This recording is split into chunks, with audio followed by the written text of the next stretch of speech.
Welcome back. పవర్లో ఉన్నాం, అధికారం కోసం ఆశ్రయం కోసం ఎవరు పడితే వాళ్ళు పార్టీలోకి వస్తానంటారు. ఆసక్తిగా ఉన్న అందరికీ కండువా కప్పడం కాదు, ఇక నుంచి వెనక ముందు ఆలోచించాల్సిందేనంటోంది టీడీపీ హైకమాండ్. పార్టీలో చేరతానన్న నేతల బ్యాక్గ్రౌండ్ స్టోరీ వెరిఫై చేశాకే కండువా కప్పాలని డిసైడ్ అయిందట. ఈ విషయంలో గ్రామ స్థాయి నుంచి రాష్ట్ర స్థాయి వరకు పార్టీ లీడర్లకు ఆదేశాలు వెళ్లాయి. చేరికల విషయంలో టీడీపీ షరతులకు రీజన్ ఏంటి? ఎందుకు కండిషన్స్ అప్లై అంటున్నారు?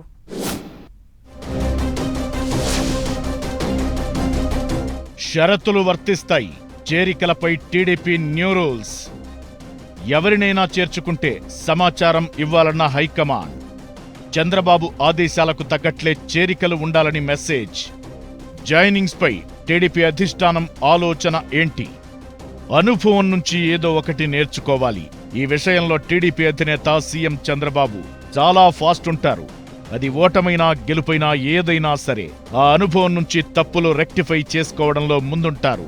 ఇప్పుడు చేరికల విషయంలోనూ సేమ్ స్ట్రాటజీ ప్లే చేస్తున్నారు చంద్రబాబు. వైసీపీని వీడి టీడీపీలో చేరేందుకు చాలా మంది నేతలు వెయిట్ చేస్తున్నారు. ఆ వరుసలో మాజీ మంత్రులు, మాజీ కార్పొరేషన్ చైర్మన్లతో పాటు కీలక లీడర్లు ఉన్నట్టు తెలుస్తోంది. అయితే ఈ క్రమంలో టీడీపీ అధిష్టానం షాకింగ్ డెసిషన్ తీసుకుంది.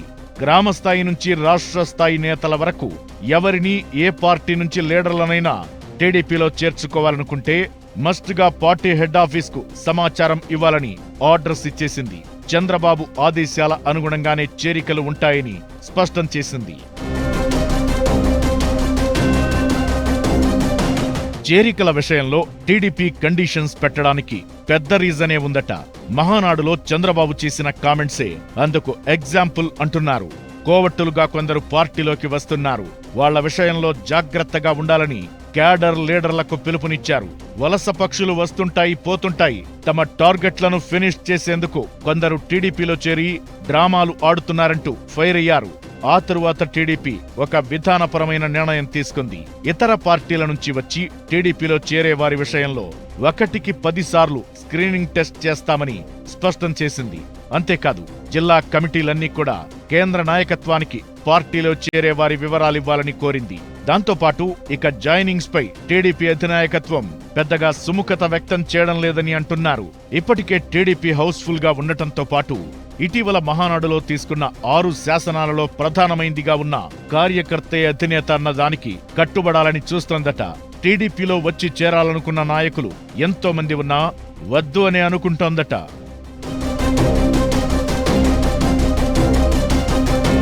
ఒంగోలు, మాచర్లలో జరిగిన హత్యలు కోవట్టుల ప్రమేయంతో జరిగాయని భావిస్తోంది టీడీపీ హైకమాండ్. వైసీపీ కుట్ర రాజకీయాల్లో భాగంగా కోవర్టులను టీడీపీలోకి పంపిస్తోందని అనుమానమంటున్నారు. కొందరు వైసీపీ నేతలు ఆయా నియోజకవర్గాల్లో తమ ప్రత్యర్థులను టార్గెట్ చేసేందుకు ప్రభుత్వం మారగానే టీడీపీలోకి జంప్ అయ్యారని ఆలస్యంగా పసిగట్టారట. రాజకీయ రక్షణ కోసం టీడీపీలో చేరినట్లుగా నటిస్తూ పాత కక్షలు తీర్చుకోవడానికి అధికార పార్టీగా ఉన్న టీడీపీని అస్త్రం చేసుకుంటున్నారనే సమాచారం చంద్రబాబుకు చేరిందంటున్నారు. పైగా టీడీపీ వర్గపోరుతో చంపుకుంటున్నారని వైసీపీ ప్రచారం చేస్తుండడం చంద్రబాబుకు ఆగ్రహం తెప్పించిందట. పల్నాడు జంట హత్యల ఘటన వెనుక వైసీపీ నేత పిన్నెల్లి రామకృష్ణారెడ్డి ప్రమేయం ఉందనేది టీడీపీ హైకమాండ్ అనుమానమట. పిన్నెల్లి మద్దతుతోనే గుండ్లపాడు హత్యలు జరిగాయని, అధికారం పోవడంతోనే పిన్నెల్లికి సన్నిహితంగా ఉన్న కొందరు వైసీపీని వీడుతున్నట్లు ప్రకటించి టీడీపీలో చేరి తమ నేతలను హతమార్చారని మండిపడుతున్నారు తెలుగు తమ్ముళ్లు. అందుకే చేరికల విషయంలో టీడీపీ స్ట్రాంగ్ డెసిషన్ తీసుకుందని అంటున్నారు. చేరికల విషయంలో టీడీపీ నిర్ణయంతో చాలా మంది లీడర్ల ఫ్యూచర్ ఏమిటన్నది పెద్ద క్వశ్చన్ మార్క్. విశాఖ, ఉత్తరాంధ్ర, గోదావరి జిల్లాల్లోని వైసీపీ మాజీ మంత్రులు కొందరు టీడీపీ వైపు చూస్తున్నారట. వారి ఆశలకు టీడీపీ విధానపరమైన ప్రకటన బ్రేకులు వేసే అవకాశం ఉందంటున్నారు.